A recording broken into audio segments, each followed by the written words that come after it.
All right. Good morning, good afternoon, block 1 and 3. This is physical science. This is the first day of the fourth quarter. It is Thursday. I hope everybody had an awesome spring break. Unfortunately, it had to end. You'll notice I have a track meet today, the first day of the quarter. That's not ideal, but it is what it is, and we'll just have to roll with the punches. So, as we roll up quarter 3 into quarter 4 here, I'll be back tomorrow. If we have any issues with grades or projects or anything like that, we'll discuss those tomorrow. So, otherwise, at this point, you guys will notice I have a new fancy table in the back of the room. When you came in, you should have just sat wherever, but we're going to do a little challenge to get your brains up. So, first block, I'll let you decide, Mr. Weavers, if you guys want to do this. But third block, everyone needs to get up, and your guys' goal is to get yourselves in order in your new seats by birthday. So, the front left will be January, and then the back right should be December. When you get to January, February, March, roll back to the front of the room and make sure it's in order, okay? If I get back tomorrow and you guys are in perfect order, I will potentially let you pick your seats for a while. But the key thing is that you're not allowed to talk, okay? So with that being said, it's going to make you get creative, make you problem solve a little bit. Once you're all sitting, you think in birthday order. Mrs. Sexton will take verbal roll call just to make sure she knows who's here and who's not. Please help her out with those names and just help her know who's here and who's not. While you also get up in just a minute, make sure you grab your new packet, and then there should be two worksheets at the front. One of them is called States of Matter. It's a little quadrant sheet, and then the other one has some diagrams on it, okay?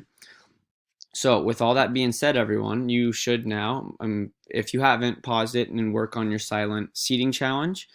With that being said, now that you're all back in your seats, hopefully, what we'll be learning about next, we learned about elements and atoms and radiation and those nuclei. What we're now going to do is back up a little bit and think more just about atoms, and we're going to learn about how different states of matter exist in the world and what makes something a liquid versus a solid versus a gas. And we're also going to talk about how we can change those by adding heat and temperature. And really, what we're going to talk about in this chapter is energy and what energy does to those atoms. Okay, so if you haven't, get your new packet out, but you guys will see this is quarter 2 or quarter 4, the second quarter of physical science.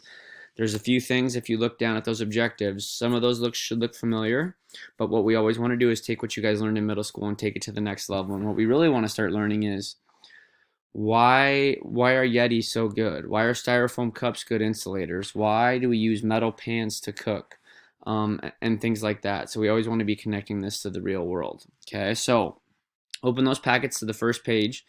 I'm just going to go through 1 or 2 quick notes here with you guys before we formally start. Okay, so the very starting page, top of it, it's going to say the kinetic theory of matter.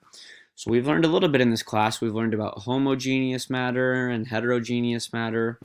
What we're now going to think about more is just those particles themselves. So what we first learn about it, we always start off by talking about what the kinetic theory of matter is. Okay, so Mrs. Sexton or Mr. Weavers, feel free to pause this video as needed, but whenever you guys hear the word kinetic, that has to do with motion, okay? Even a kinema, the Greek word, had to do with motion pictures, the first ever movies made. So clearly what we're starting to look at here is that we know from John Dalton and those guys that matter is made up of atoms. What we now know is that those particles, those atoms, are in absolute constant motion, okay? So feel free to pause if we need to write. But they're not perfectly packed together. There's some amount of space between them. Solids might look like this, liquids might look like this, and gases we know look like this as they zoom around the whole room. But with that being said, everyone, even if it's cold, they are moving a little bit, okay? You'll learn today that really what they're doing is just vibrating in place, okay? Nothing on Earth has really ever been stopped as far as particle motion. We'll learn about there's something called absolute zero, which is a theoretical idea that if we ever stopped particles from moving, they'd be so cold it'd be called absolute zero. Okay, so kinetic theory of matter has to do with the fact that we have to understand, even in a solid, even in your desks right now, those particles are probably moving just a little bit. Okay, 2 other tenets we have to know about that is that the higher the temperature, the faster those particles are moving. So if I have boiling water versus a cup of ice water, the boiling water, those are water particles. The ice water is water particles. But the faster the faster the particles are moving, that is the higher the temperature is as a result of that, and we'll learn more about what temperature is. The other thing you guys need to learn is that at the same temperature, just like a bowling ball versus a ping pong ball, heavier particles will move slower, okay? Heavier particles will move slower and lighter particles will move faster. A really good example of this is when we have salt water.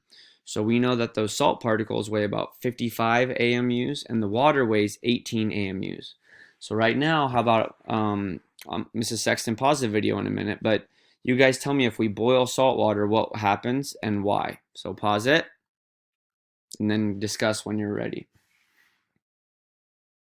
So hopefully you guys talked about this is like a bowling ball, this is like a ping pong ball. If you have the same amount of temperature force on both of them, the salt's heavy, it's barely going to move, it's going to stay in the pan, whereas the water is not very heavy. We can break those bonds between it and it'll evaporate out because it weighs much, much less, and that will leave the salt in the pan and the water will evaporate because they weigh different amounts, okay?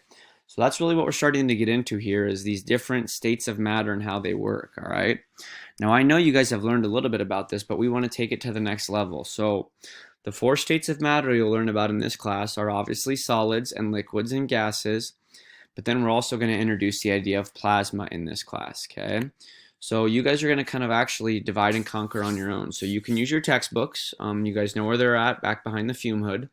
I'll write the page numbers on the board, but you're going to get this states of matter. This is called the graphic organizer. And then the other sheet you guys have should look like this, and we've done these before.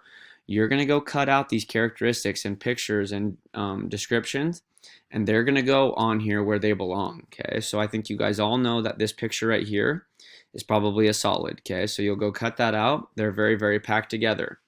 Then you'll have to go look at definite shape. Or no defined shape. We know, for instance, if I spray cologne, the gas goes and fills the whole room. So it doesn't have a definite shape. So you guys will have to kind of think about that as you go there, okay?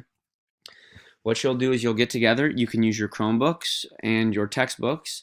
Mr. Weavers will make an answer key, or Mrs. Sexton for third block will make an answer key. But you may work with one partner, and you guys are going to cut these out, and then don't glue them till you're ready. Okay, now one little thing we're going to add on here, and everyone get your Chromebooks out, and Mrs. Sexton, pause this if you need to. To help you guys, I want you to see something, okay? So everyone, and this is, you'll have to pause this a bunch, but seeing it will really help you. If you guys all go onto Google, I want you to type in PhET simulator states of matter. So PhET is spelled P-H-E-T, and then if you guys look, when you type that in, feel free to pause it, whoever's in charge. It'll be the first thing that comes up. It's this little states of matter basics. It's through the University of Colorado. So pause it if everyone needs to, and we'll come back to that picture. But you guys, for right now, are going to click on states. If you get to your extra assignment today, you'll want to come back to this and click on phase changes. But when you go on here, what'll happen, everyone, is you'll be able to actually physically see. Okay, so this right now is neon. If it were me, I'd go put it on water. But you'll start out at a solid, and what you can do is you can heat it up and look at the particles. Think about what they're doing. Think about what description it is. Look at the temperature. Let's probably change that to Celsius, not Kelvin, okay? So that should help you guys kind of understand, does this fill the shape of its container? Does this have a volume? Are they tightly packed in there? What I will make you do then to really stretch you is not only put each of these pictures and descriptions where they go, you also have to add 2 of your own descriptions to the solid box, a liquid box, the gas box, and the plasma box. That can be a diagram you draw, it can be another thing you found off the internet, it can be a real life example of each, but you need to cut all those out on that page, and then you'll glue them when you're done, and you'll turn that in for credit today, okay? This is what we're going to do to really start exploring these states of matter. I think you guys know a little bit about these pictures, but what we want to start talking about is the bonds and stuff like that. If you guys do get all the way done, Mr. Weavers and Miss Sexton will have a states of matter phase change worksheet where we talk about, well, how do I make this go from a solid to a liquid, or a liquid to a gas, or whatever that case might be. And that's where we're really going to start going, is looking at how the energy, how do I take a nice packed solid and melt it to a liquid? How do I take liquid and freeze it into a solid? That's where we're really going to start learning about the different way energy breaks those bonds or makes those bonds. And we'll have a few labs that go here. So First block, you guys need to be on your best behavior for Mr. Weber's. Third block, I expect you to be superstars. If I have any issues with any kids in third block, specifically some young men in the class, there will be some unpleasant consequences when I come back on Friday. Otherwise, you guys have some time to really think outside the box and get working on that little graphic organizer today. And then up on the board, I'll probably have 1 or 2 final finish assignments to really wrap it all together today. Work together, help each other. If you guys need help in third block, you can go ask Mr. Champ across the hall or go find Mr. Weber's in Mr. Sellen's room. Please behave. I'll be back from track tomorrow and we'll catch up. I hope everyone had a great spring break. Be on your best behavior, please. See you tomorrow.